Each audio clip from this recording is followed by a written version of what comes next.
And joining us now to talk about resurgent anti-Semitism, Denis MacShane. He is the Labour MP for Rotherham since 1994 and the author of Globalizing Hatred, the New Anti-Semitism.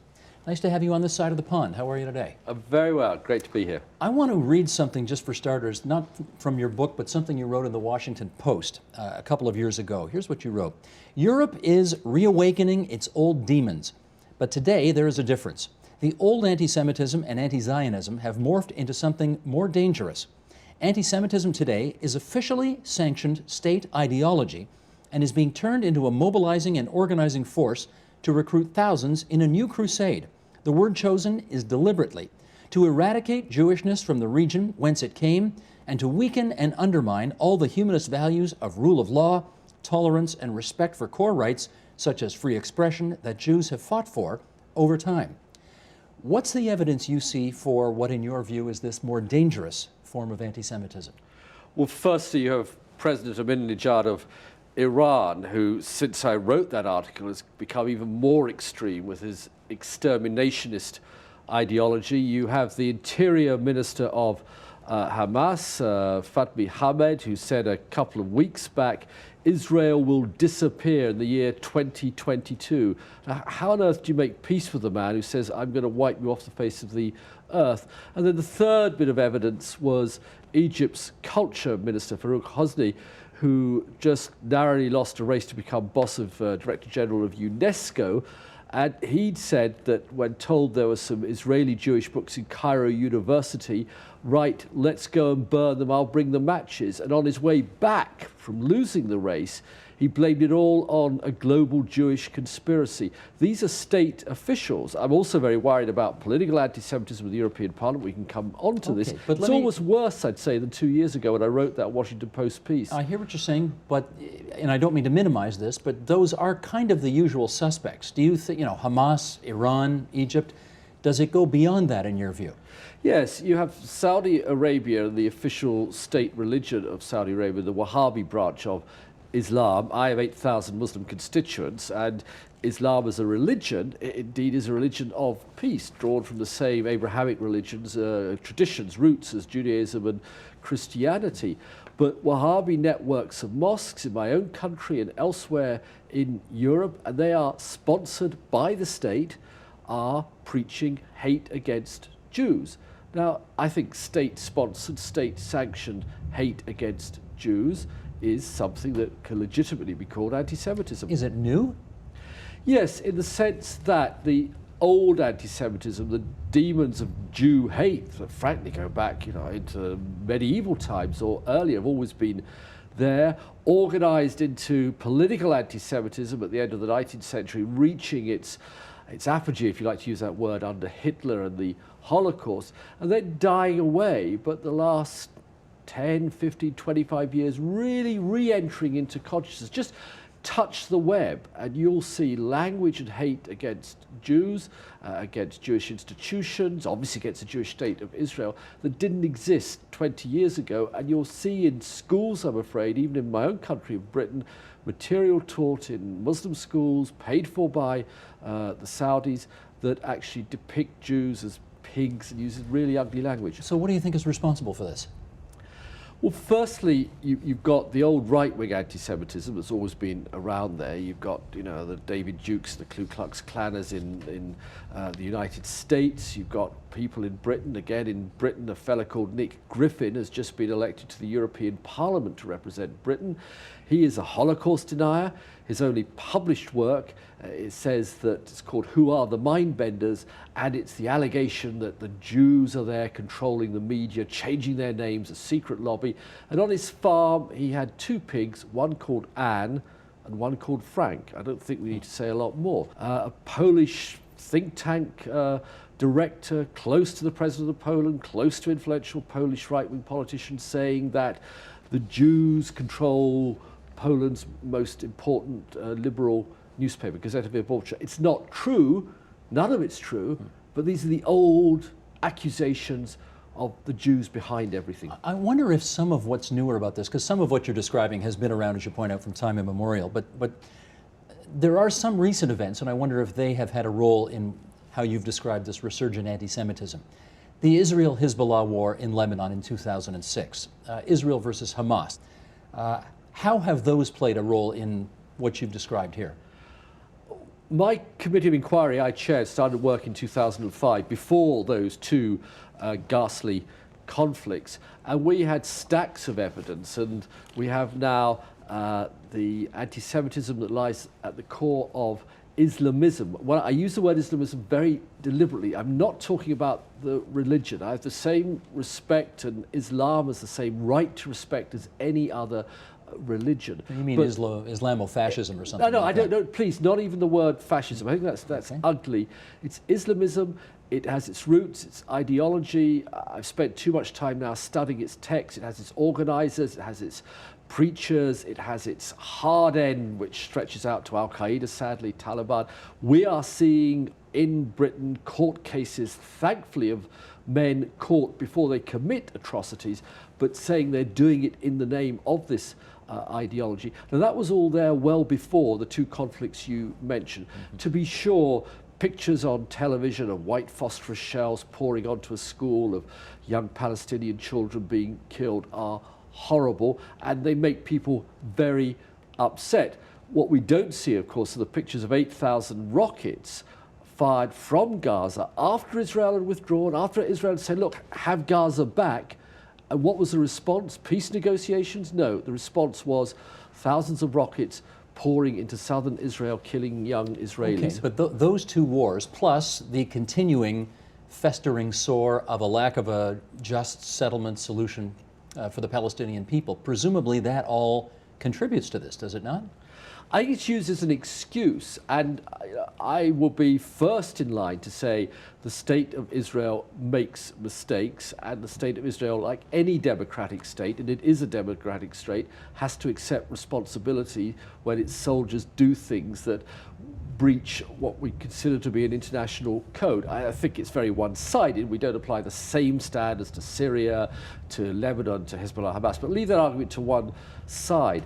What, though, we get is going well beyond criticism of Israel into, for example, saying any Jew in Israel somehow is a racist. We've got this language now about Israel as an apartheid state. Steve, I worked in South Africa in the 1980s. I was arrested in South Africa. I was with the black trade unions lying in ditches while the armored personnel carriers of the apartheid state rumbled by. I saw my friends arrested and horrible things done to them.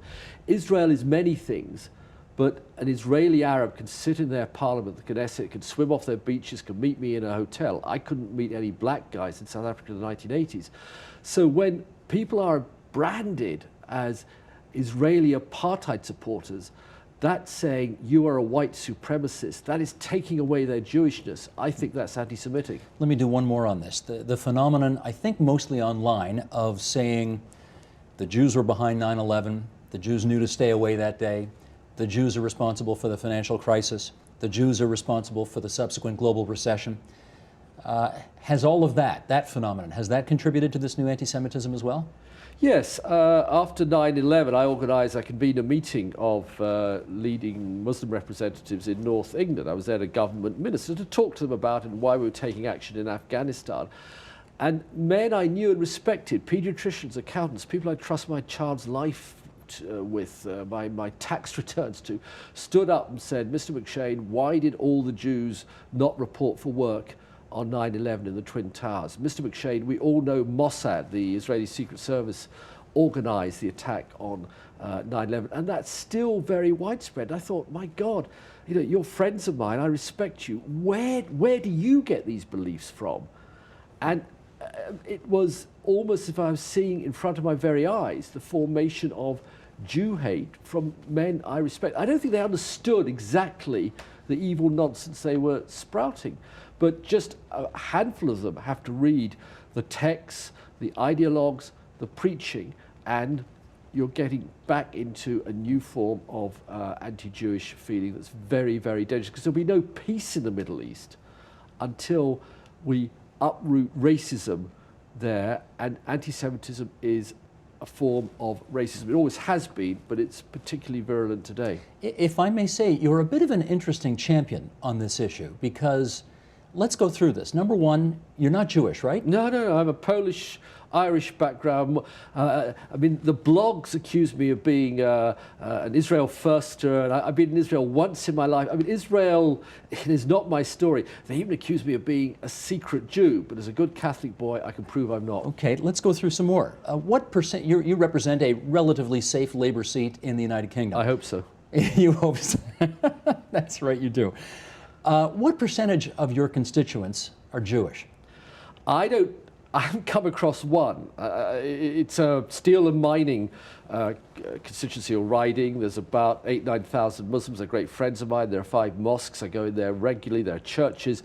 I'm sure statistically there must be one Jewish person there, but I wish he'd make himself known to me because I ain't come across him. You got almost no Jewish representation at all. You've got a relatively small number of Muslims in your riding? It's about 12–13% of the voting population. So in fact what you're doing is taking a position that you know will probably irritate the larger community in your riding. Why are you doing that? Because I think the fight against all the isms and all the extremisms should be part of any Democratic, especially Labour MP's duty. We've seen off fascism, communism, apartheid racism in South Africa.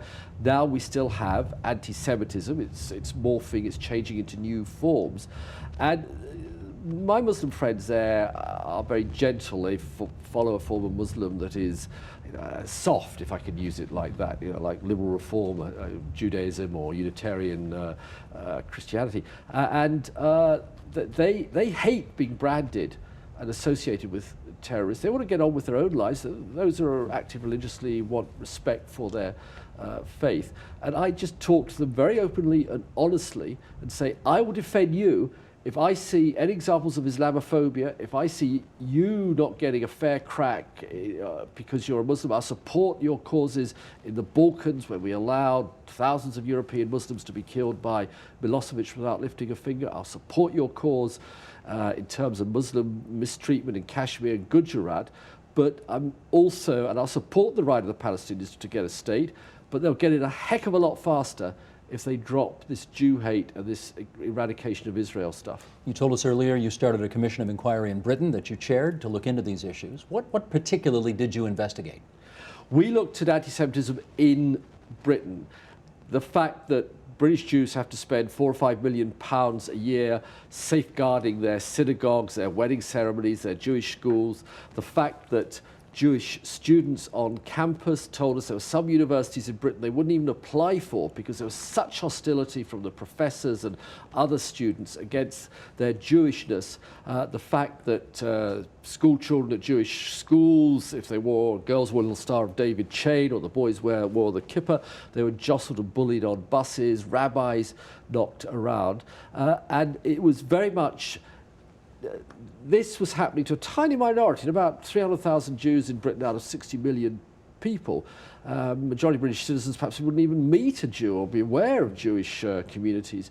And yet here were British citizens who couldn't live the fullest of lives, free of fear, free of intimidation if you're a student, able to make your case without being screamed at and have abuse hurled at you and told you were a Nazi or you were a racist. And I just didn't think that was fair. I mean, if people want to support Palestine on the campus, do it. Be free, make your case, but don't then take it out on Jewish students who want to make their case. Okay, so you held the commission of inquiry, you called witnesses, presumably you traveled around the country some, you wrote a report at the end of the day making recommendations and what your findings were. Were the public interested in what you had to say about this? I think so. It was very well received in Parliament. It was all party stuff. Of course, you're the usual, rubbish idiots who say, oh, you're just trying to stop criticism of Israel. None of the people on the Commission were Jewish. None of the people on the Commission were particularly interested in, in Israel beyond, and everybody's interested in peace in the Middle East. And I think government departments were shocked that police forces weren't recording this, that the higher education, the university minister perhaps wasn't telling vice chancellors and deans, you have to allow Jewish students the same rights as everybody else. And then the government agreed to make reports back on it. For me, it was part of a lifelong engagement against racism. I want the same reports on attacks on Muslims. If I found any student of mine from my constituency facing aggressive behavior on the campus because he wanted to talk about Palestine or Kashmir, I'd say he's got the right to do that. So the argument was, if it's good enough for everybody in Britain, Jews shouldn't feel they were slightly 80% citizens simply because they were Jewish. Let me try this angle here. You could argue that today Israel is as secure, if not more so, than it has ever been as a country. Jews around the world, I think it's fair to say, live, certainly in the West, live a mostly free of harassment life, certainly the kind of institutional harassment that Jews experienced half a century ago, that's gone. We read very little in our newspapers about overt acts of anti-Semitism in the West, not even too many around the world, less. So again, why is this such a big deal for you? Well, look, I don't really want to go on and on about Israel. Israel is secure because it spends a huge amount of money on its security. It's had to build this wretched wall to stop people crossing the border and blow up grannies on a bus, and have people like Sheikh Qaradawi, the Muslim Brotherhood's principal preacher, justifying that. You can kill an Israeli woman because she might give birth to a boy who might then become a soldier and be involved with Palestinian Arabs. Well, no, actually, that is murdering a woman or a granny or a future mother-to-be. Now, I agree with you, except in Britain, for example, this summer, there was a report from an organisation that tracks anti-Semitic incidents, and it found there were 638 anti-Semitic incidents. Not a lot, you may say, but there are only 300,000 Jews in Britain. Not a single newspaper publicised, gave any mention to that report. Maybe they don't believe it. No. This was all also, I mean, this was police records. I mean, this outfit is so rigorous. It wants 3 sources. It's much more rigorous, frankly, than any TV news program. I used to be a TV journalist. So why are they ignoring it? They're ignoring it because we don't like to admit still that Jewish graves cemeteries are desecrated. We don't like to admit that people beat up rabbis on the street. Catholic priests don't get beaten up. Imams don't get beaten up. And you know, the whining, complaining Jew. Most Jews, many Jewish people don't want to talk about it. But again and again, I found people, some of them I didn't even know were Jewish until I started work in this area, who did say, yeah, you know, why is it us? Why is it me? Now, why can't I be Jewish? Why do you say that some Jews don't want to bring any attention to this?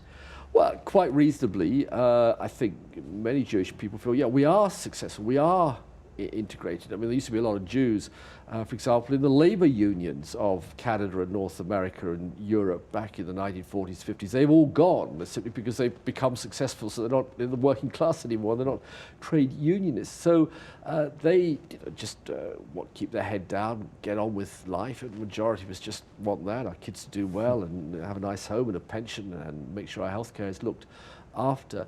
And yet, again and again, those who do want to be Jewish, observant, say, look, if we respect halal traditions of Muslims, we should respect kosher traditions. If we respect the Catholic Sunday, we should respect the Jewish Shabbat, and so forth. And yes, we would like the state of Israel to exist as a normal state with open borders, with free commerce and free travel and the rest of it. But that can't happen because there are so many states around it, Iran in particular, others actually talking about exterminating Israel. But if you had to compare the experience of Jews in Britain and the kind of anti-Semitism they run into with the kind of Islamophobia that Muslims in Britain run into, who's got it worse? That's a very fair question. We both have. I think Islamophobia is an interesting case because in Britain there's a great deal of racism, but the racism is directed not at somebody as a Muslim, simply because it could be an Indian. It could be, say, a Sikh who doesn't wear a turban. It could be a Pakistani. It could be a Bangladeshi. It's any brown-skinned person is called a Paki.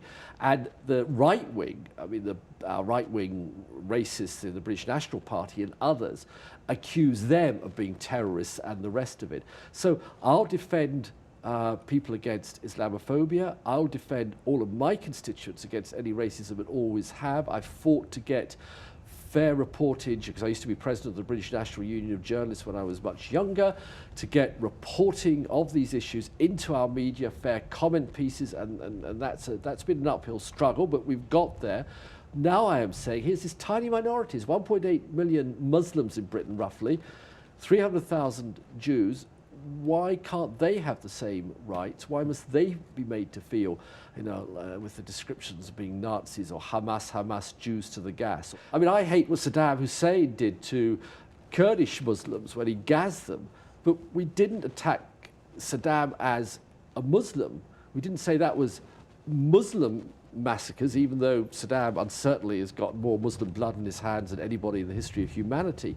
And we attacked him as a dictator. So if you don't like what General Sharon did when he was Prime Minister of Israel, you don't like what Prime Minister Netanyahu does, good, attack them as leaders of a state that does aggressive things. But have the honesty to admit that if you're gay in Palestine, you better move across the border to Israel. If you want respect for freedom of expression, you don't want to be imprisoned as a journalist because you criticize Hamas, you actually be freer in Israel. And say, let Israel exist, let it exist, let a peace be negotiated, but as long as Jew hate informs so many of the people around the nations, states that surround Israel, and as long as Jews in Canada look at their cemetery in Ottawa being desecrated, and Jews in Canada are compared to supremacist racists of South Africa, then that kind of hate and negativity against Jews will just produce a kind of ultra-defensive reaction, and we can't move forward, whether it's peace in the Middle East or harmony between different religions and communities either in Canada or in Europe. What do you think might reduce anti-Semitism worldwide? Naming and shaming it. The best disinfectant is daylight. Actually saying it exists. Pushing back on guys, whether they're the extreme right or the hard right in Europe, they're getting elected to the European Parliament, whether it's from my own side of the political fence, the left, the people who go beyond simply criticizing Israel into demonizing Jews, whether it's to the Islamists to say, no, I'm sorry, your form of politics, like other isms that have denied democracy, are not going to be tolerated and accepted in our rule of law, liberal democracy where gay rights and women rights and freedom of expression are respected.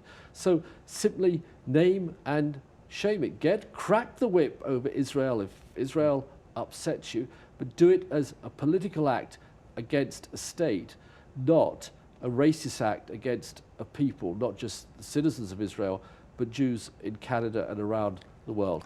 That's Labour MP from Rotherham Riding, Denis MacShane. Good of you to visit us on this side of the pond. Thanks so much. Thank you, Steve.